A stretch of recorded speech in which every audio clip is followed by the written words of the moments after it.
Esta es otra presentación del ministerio evangelístico La Voz de Orión Hoy, con la lectura sin comentarios del libro titulado El despertar del Apocalipsis. Capítulo número 23. La piedra angular de las 70 semanas. Aplicación y significado de Daniel capítulo 9. La profecía de las 70 semanas del libro de Daniel capítulo 9 difiere en el cristianismo de una denominación a otra, aunque no tanto como difiere entre los judíos. Particularmente procedo de una denominación cristiana en la que fui educado desde niño y a la cual aún pertenezco. Pero es una institución religiosa que no descartaría la posibilidad de desfraternizar a una persona si públicamente diera a conocer un punto de vista diferente a lo que ellos enseñan como dogma de su doctrina. De hecho, es una institución que, como muchas otras, no permiten escudriñar las sagradas escrituras fuera de sus fronteras teológicas, o al menos lo ven con recelos. Lejos parecemos estar del método de enseñanza del Divino Maestro, quien escuchaba con amor fidedigno y si estabas equivocado, te sacaba de las tinieblas a su luz admirable. Existen algunas diferencias entre los cristianos en relación al tema de la profecía de las 70 semanas. Especialmente cuando hablamos de la última semana, y debo confesar que yo también tengo mi punto de vista acerca de la última semana o los últimos 7 años de la profecía de Daniel capítulo 9. No obstante, tengamos en cuenta que todo punto de vista o análisis teológico debe estar fundamentado texto por texto en la Biblia, palabra de Dios, y debe tener como centro de atención a Jesucristo, quien es la piedra angular de nuestra fe, puesto que no hay otro fundamento para nuestra salvación. El apóstol Pablo, dirigiéndose a los Gálatas, escribió, cito: mas si aún nosotros o un ángel del cielo os anunciare otro evangelio diferente del que os hemos anunciado, sea anatema. Como antes hemos dicho, también ahora lo repito: si alguno os predica diferente evangelio del que habéis recibido, sea anatema. Gálatas capítulo 1, versículos 8 y 9. Este es un axioma sencillo. Es un planteamiento que establece un fundamento que no puede ser alterado y mucho menos removido. Ahora bien, todo ha sido ya revelado, ¿o no hay noticias nuevas por parte de Dios para su pueblo? Absolutamente no. La palabra de Dios es tan rica y abundante en su contenido que solo cuando la leemos y estudiamos asiduamente nos damos cuenta que es una fuente inagotable de conocimiento y que es un medio a través del cual Dios se revela a sí mismo a quien le busca y le ame. Retomando el tema de Jesús como cimiento, el concepto de una piedra angular en la Biblia como un tópico de ilustración teológica se remonta hasta los tiempos de los profetas y reyes del pueblo de Israel y se extiende hasta el Nuevo Testamento. La idea o metáfora de una piedra angular se origina en el principio de una piedra que sirve de cimiento en la construcción, alrededor de la cual el resto de la estructura se fundamenta. En el libro de Job leemos, cito, ¿sobre qué están fundadas sus bases? ¿O quién puso su piedra angular? Cuando alababan todas las estrellas del alba y se regocijaban todos los hijos de Dios. Job capítulo 38, versículos 6 y 7. Y el profeta Isaías, refiriéndose a Jesucristo, escribió, por tanto, Jehová el Señor dice así, he aquí que yo pongo en Sión por fundamento una piedra probada, angular, preciosa, de cimiento estable. El que crea en ella no vacilará. Isaías capítulo 28, versículo 16. El error más grande que puede cometer persona alguna al estudiar la profecía de las 70 semanas es sacar a Jesucristo de la ecuación. Tan pronto como esto sucede, se quiebra en fragmentos la exposición de la profecía. Es una especie de rompecabezas que sería imposible reagrupar porque sencillamente el eslabón principal, el protagonista de la escena, ha desaparecido.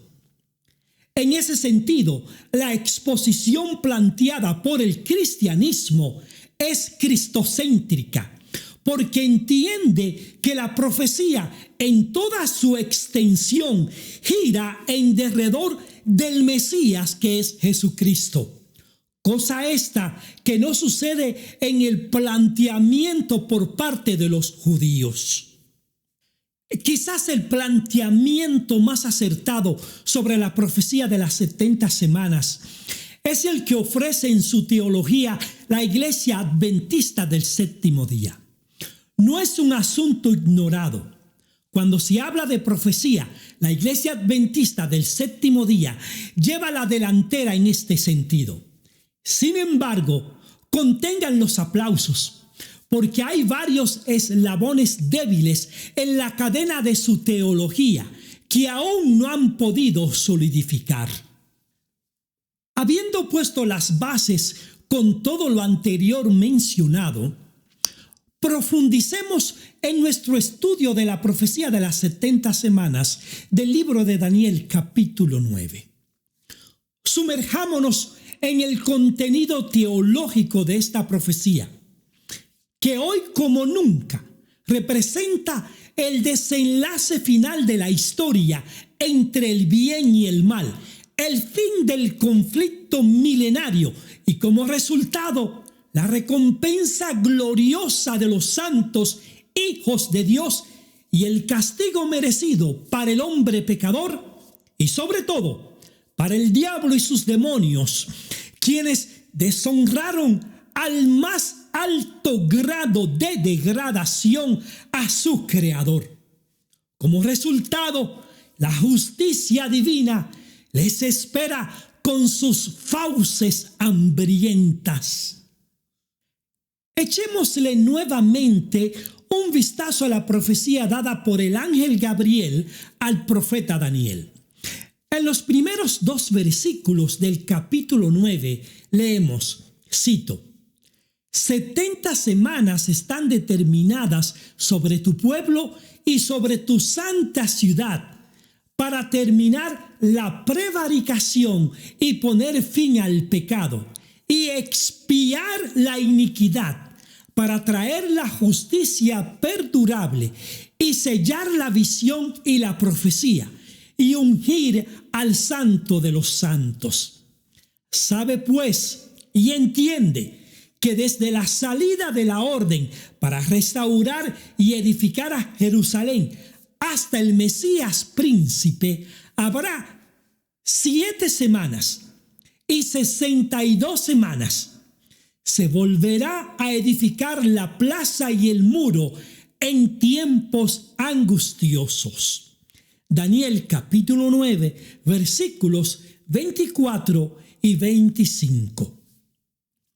Como ya hemos estudiado en capítulos anteriores, cuando en términos de profecía se habla de tiempo, ya sean días o semanas, literalmente la profecía se está refiriendo a día por año, es decir, lo que se conoce como días proféticos, un día por un año, lo que nos conduce a convertir las 70 semanas, 490 días, a 490 años.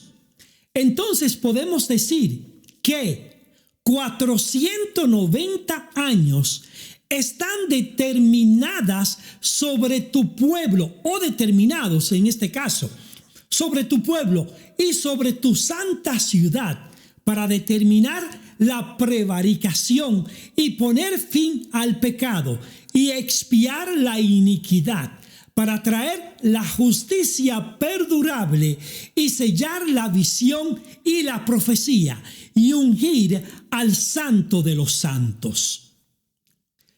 Recordemos que son 6 los objetivos a cumplirse en esta profecía, según los versículos 24 al 25 del capítulo 9 de Daniel. Permítame enumerarlos nuevamente. Primero, terminar la prevaricación. Segundo, poner fin al pecado. Tercero, expiar la iniquidad. Cuarto, traer la justicia perpetua. Quinto, sellar la visión y la profecía. Sexto y último, ungir al Santo de los Santos. Entendemos que la profecía se inicia en el año 457 a.C., con el decreto de Artajerjes I, rey de Persia. Esto ha quedado atestiguado en el libro de Esdras, capítulo 7, los versículos 12 al 26, cuando autorizó la restauración religiosa y jurídica de Jerusalén. Hay que tener en cuenta que estudios serios proféticos vinculan esta profecía como parte de la profecía de las 2300 tardes y mañanas del libro de Daniel, capítulo 8. Ambas profecías se complementan para presentar una línea trayectoria profética que abarca desde la reconstrucción de la ciudad de Jerusalén en el año 457 a.C. hasta el año 1844. No obstante, la profecía combinada se extiende hasta la segunda venida de Jesucristo a este mundo. Esto lo explico en el capítulo siguiente. No podemos separar la una de la otra, porque la profecía de las 70 semanas es el inicio de la profecía de las 2300 tardes y mañanas. Ambas tienen el mismo punto de partida y comparten significados mutuamente. Ahora bien, ¿cuál es el punto de vista teológico que el cristianismo presenta de la profecía de las 70 semanas? A diferencia de algunas religiones y de la posición de los judíos, la Iglesia Adventista del Séptimo Día tiene una posición muy bien presentada, histórica y teológicamente hablando. Es sin lugar a dudas el mejor estudio hasta ahora conocido, y esa opinión la comparten mutuamente teólogos del ambiente eclesiástico. A César lo que es de César. La visión profética que esta iglesia tiene de las Sagradas Escrituras ha demostrado ser muy acertada. Esta es la razón por la que me inclino a la explicación que ellos presentan. Cuando el ángel le dice al profeta Daniel, cito, sabe pues y entiende que desde la salida de la orden para restaurar y edificar a Jerusalén hasta el Mesías príncipe, habrá 7 semanas. Estoy leyendo el versículo 25 del capítulo 9. Se está refiriendo a los 49 años que habrían de transcurrir desde el inicio de la reconstrucción de la ciudad de Jerusalén por orden del rey persa Artajerjes I en su 7º año de reinado, orden que fue dada a Esdras en el año 457 a.C. hasta el año 408 a.C., cuando finalmente la ciudad de Jerusalén queda terminada.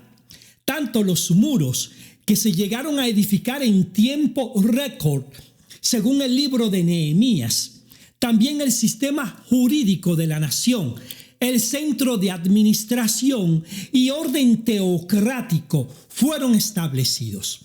Y por supuesto, no podemos dejar de mencionar la reconstrucción del templo de Salomón, que según el Evangelio de San Juan, capítulo 2, los versículos 19 y 20, tuvo un periodo de reconstrucción de 46 años. Para la ocasión, Darío II gobernaba el imperio persa en el año 408 a.C.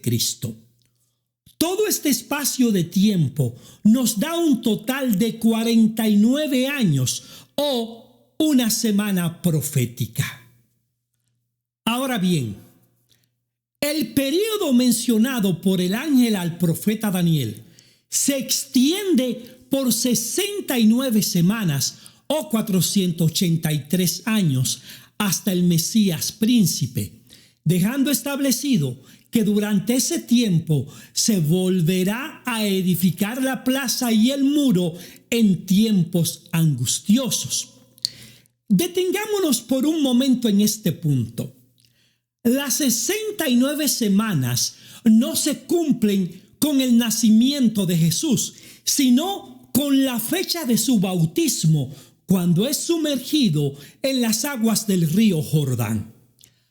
Hay algunos aspectos de relevante importancia que se cumplen en este día. Primero, Jesús es presentado por Juan el Bautista ante el pueblo como el Cordero de Dios.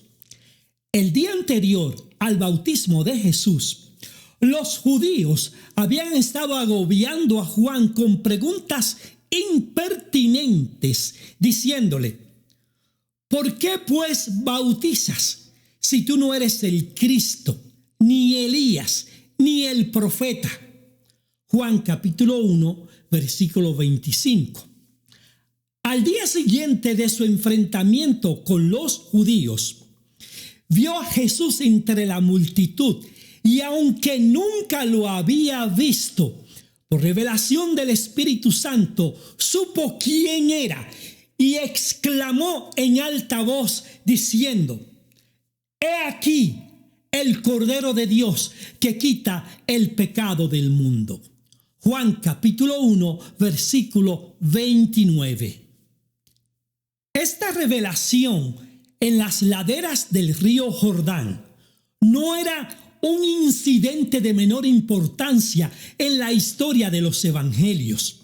Era más bien el cumplimiento de la profecía de las 70 semanas, específicamente el final de la semana número 69, cuando dice, cito, «Sabe pues y entiende que desde la salida de la orden para restaurar y edificar a Jerusalén hasta el Mesías príncipe habrá 7 semanas y 62 semanas».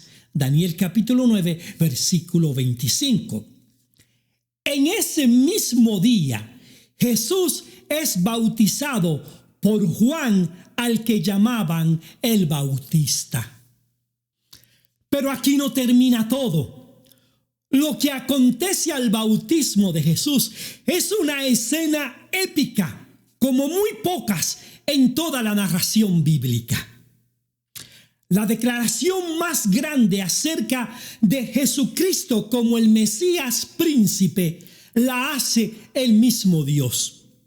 Dicen las Sagradas Escrituras que, cito, y Jesús, después que fue bautizado, subió luego del agua, y he aquí los cielos le fueron abiertos, y vio al Espíritu de Dios que descendía como paloma y venía sobre él. Y hubo una voz de los cielos que decía: Este es mi Hijo amado, en quien tengo complacencia. San Mateo capítulo 3 versículos 16 y 17. Esta es la mayor prueba que jamás se haya podido considerar para demostrar que Jesucristo es el Mesías príncipe. Además, no ha surgido ninguna persona en la historia que pueda igualar la vida de Jesús como prototipo para ser el Mesías príncipe. No hay discusión alguna que Jesucristo es el Mesías príncipe, excepto por el pueblo judío. Todo el pueblo cristiano coincide con este punto. Jesucristo es el Hijo de Dios, el Mesías príncipe. Debo esclarecer que existen algunas discrepancias en relación al año del nacimiento de Jesús, debido a los cálculos que los eruditos de la historia han hecho para establecer un punto de partida del año del nacimiento de Jesucristo. Sin embargo, ese es un aspecto irrelevante para analizar la estructura de la profecía de las 70 semanas, puesto que lo que importa saber es quién es el Mesías príncipe para poder establecer un punto de partida. De todas formas, el error matemático en el conteo de los años es muy mínimo, determinando la fecha del nacimiento de Jesús entre el año 7 al 4 antes de Cristo, debido a que la Biblia sitúa su nacimiento durante la vida del rey Herodes el Grande, quien falleció en el año 4 antes de Cristo. Con el inicio de la última semana o los últimos 7 años, la profecía de las 70 semanas se aproxima a su aparente fin. En el versículo 26 leemos, cito nuevamente, y después de las 62 semanas se quitará la vida al Mesías, mas no por sí, y el pueblo de un príncipe que ha de venir destruirá la ciudad y el santuario, y su fin será con inundación, y hasta el fin de la guerra durarán las devastaciones. Daniel capítulo 9, versículo 26. Recordemos que previo a las 62 semanas ya se habían cumplido 7 semanas, lo que nos posiciona en la semana número 69. Por lo tanto, cuando dice que después de las 62 semanas apunta a la última semana de la profecía de las 70 semanas. Justo a la mitad de la primera semana se le quitaría la vida al Mesías príncipe. Esto lo deducimos del último verso del versículo 27, cuando dice, cito, a la mitad de la semana hará cesar el sacrificio y la ofrenda. Daniel capítulo 9, versículo 27. La ofrenda por el pecado cesa justo en el momento en que Jesús es crucificado en la cruz del Calvario. Todas las ofrendas por el pecado eran una representación de la ofrenda de Dios por su pueblo, quien habría de ofrecer a su único Hijo, Jesucristo, en la cruz para expiación del pecado de la humanidad. Por lo tanto, con la muerte de Jesús, el Cordero inmolado en la cruz del Calvario, la ofrenda cesa, se detiene, se interrumpe delante de Dios todo sacrificio ofrecido en el templo. Ya no son necesarios, porque la promesa de ofrecer una víctima a cambio del pecador había tenido su fiel cumplimiento con la muerte de Jesús, y de esta manera todo aquel que quisiera encontrar perdón por sus pecados podía ser libre de culpa al transferir toda culpa suya sobre la ofrenda que es Jesucristo. Puede llegar a sonar algo complicado debido a todo el conflicto entre el bien y el mal y la necesidad de Dios para encontrar un plan de salvación en beneficio de la humanidad. Pues habiendo transgredido la ley de Dios, su condena era la muerte eterna. El apóstol Pablo simplifica este concepto de manera magistral al decir, cito, pues la paga que deja el pecado es la muerte, pero el regalo que Dios da es la vida eterna por medio de Cristo Jesús, nuestro Señor. Romanos capítulo 6, versículo 23.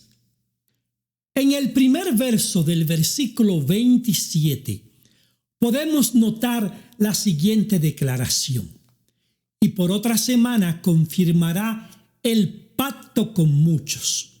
Daniel 9:27. Antes que nada, permítame explicar que se está refiriendo a la misma última semana, puesto que en el versículo siguiente es donde dice que, cito, a la mitad de la semana hará cesar el sacrificio y la ofrenda.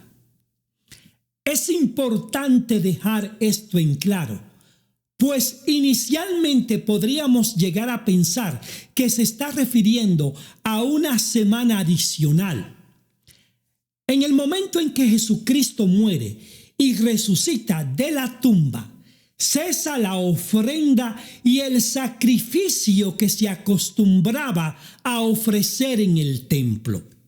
Y a su vez queda confirmado el pacto, la promesa de un medio de salvación para el hombre pecador.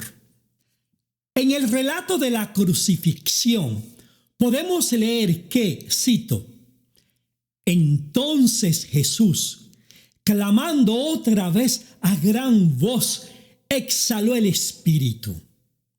En ese momento, el velo del templo se rasgó en dos, de arriba a abajo, y la tierra tembló, y las rocas se partieron, y los sepulcros se abrieron, y los cuerpos de muchos santos que habían dormido resucitaron. Mateo capítulo 27, versículos 50 al 52. El velo del templo no se rasgó de esa manera a causa del sismo que se produjo al momento de la muerte de Jesús.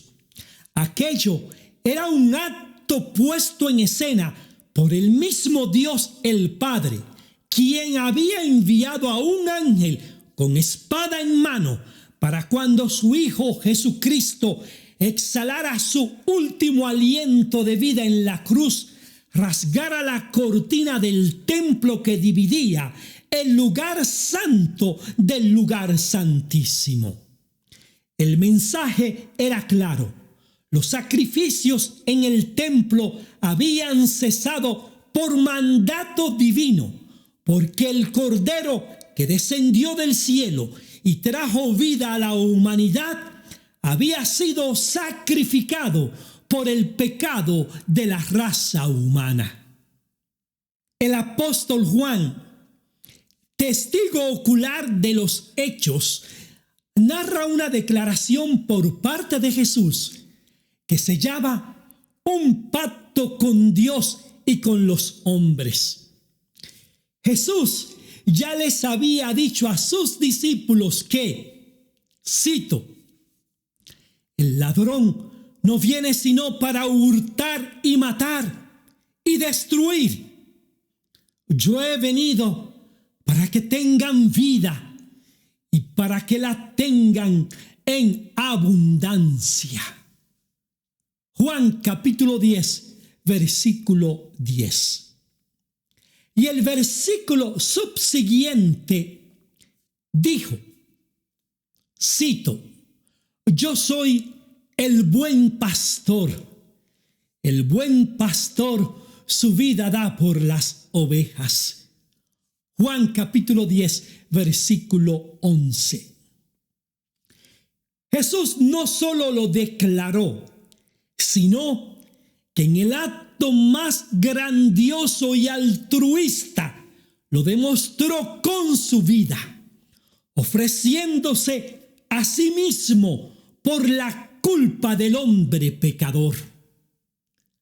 Clavado en la cruz, cargando todo el peso del pecado de la humanidad, profundamente desgastado, con las pocas fuerzas que le quedaban, haciendo un último esfuerzo de valor ante el gran compromiso que le acometía, alzó los ojos al cielo y gritó en alta voz, consumado es. ¿Por qué gritar en alta voz en tan profundo momento de agonía? Porque había testigos. Y no me refiero a los soldados romanos, ni a los pocos testigos que habían permanecido junto a la cruz. Me refiero a la gran multitud de huestes celestiales que esperaban en gran angustia el desenlace final del Calvario. Me refiero al testigo mayor de todas las cosas, al Padre Celestial, quien había depositado toda su confianza en los hombros de su único Hijo, el amado Jesucristo. Y por supuesto, me refiero también al diablo y a las huestes demoníacas, quienes guardaban con esperanza no que Jesús fracasara, sino que se retratara al ver la conducta perversa y maligna del hombre pecador. Pero el caballero de la cruz había vencido y la muerte sorbida en victoria. 1 Corintios capítulo 15, versículo 54. Una posición muy conocida sobre la profecía de las 70 semanas establece que con la muerte de Esteban a manos de los judíos, narrada en el libro de Hechos de los Apóstoles, se da cumplimiento a Daniel capítulo 9, versículo 27, que dice, y por otra semana confirmará el pacto con muchos. Porque Esteban es el primer mártir del Evangelio. Sin tener que estar de acuerdo o no, primero, a mi juicio personal, el mismo Jesucristo es el primer mártir del Evangelio y con su muerte confirma el pacto con una nueva simiente de Abraham, que no son los judíos, sino el pueblo gentil. Las buenas nuevas de salvación que rechazaron los judíos se transfirió por medio de la sangre de Jesucristo derramada en la cruz del Calvario al pueblo gentil, haciéndolos coherederos de la promesa abrahámica junto a los judíos, quienes de entre de ellos, aceptando el nuevo pacto, vinieran a los pies de su Salvador, mas ya no como nación, sino como pueblo. La nación había sido rechazada por Dios porque se apartaron de su Creador, pues, cito, a los suyos vino y los suyos no les recibieron, mas a todos los que les recibieron, a los que creen en su nombre, les dio potestad de ser hechos hijos de Dios. Juan capítulo 1, versículos 11 y 12. Así que un nuevo pueblo de judíos y gentiles se forma bajo la sombra de un nuevo pacto, es decir, la muerte de Jesucristo en la cruz que trajo vida al mundo. Un pacto que había sido confirmado por el Padre, el Hijo y el Espíritu Santo en el día de la resurrección. Finalmente, hay un aspecto bien interesante con el que concluye la profecía de las 70 semanas, que literalmente cruza los límites de tiempo de esta profecía. La profecía debe concluir, según lo mencionado por el ángel al profeta Daniel, 3 años y medio después de la muerte de Jesucristo. Durante este tiempo restante, las buenas nuevas de salvación empezaron a expandirse por todo el mundo entonces conocido, rompiendo toda clase de fronteras culturales e ideológicas. El derramamiento del Espíritu Santo en el Salón Alto en el día de Pentecostés había capacitado a los discípulos y demás hombres y mujeres que los acompañaban, según leemos en el libro de Hechos capítulo 2, los versículos 1 al 4. Todo esto ocurrió mientras los judíos de la cúpula sacerdotal, aún aterrados por los sucesos de la resurrección de Jesucristo, contemplaban cómo el nombre de Jesús y su mensaje que proclamaba que era el Hijo de Dios se difundía por todos los rincones de la tierra. Aquello era un movimiento revolucionario imparable que no le temió ni a la espada, ni a ejércitos armados, ni a ninguna otra cosa que quisiera intimidarlos. No obstante, la persecución en su contra no se detuvo. Por el contrario, les persiguieron día y noche por donde quiera llevaran la buena semilla. Uno de los primeros mártires del Evangelio se llamaba Esteban, un verdadero valiente del cristianismo, apedreado por una multitud que se ensañó contra él por decir que, cito, «He aquí, veo los cielos abiertos y al Hijo del Hombre que está a la diestra de Dios». Hechos capítulo 7, versículo 56. Aproximadamente para este tiempo concluye el tiempo señalado de las 70 semanas o 490 años. Sin embargo, el ángel concluye la profecía de la siguiente manera. Cito la segunda mitad del verso 27. Después, con la muchedumbre de las abominaciones, vendrá el desolador, hasta que venga la consumación y lo que está determinado se derrame sobre el desolador. Daniel capítulo 9, versículo 27. La profecía se está refiriendo a un evento que trasciende el límite de tiempo señalado por el ángel y a un desolador que destruiría la ciudad y el santuario, refiriéndose al templo de Jerusalén. Antes que nada, es apropiado entender que la destrucción del templo y la ciudad de Jerusalén no fue un acontecimiento que se produjo como consecuencia de los problemas políticos de los judíos con el Imperio Romano, ni siquiera producto de las ambiciones de Roma en su afán de nuevas conquistas. De hecho, el Imperio Romano ya estaba enfrentando dificultades para poder mantener bajo dominio todas las tierras conquistadas hasta el momento.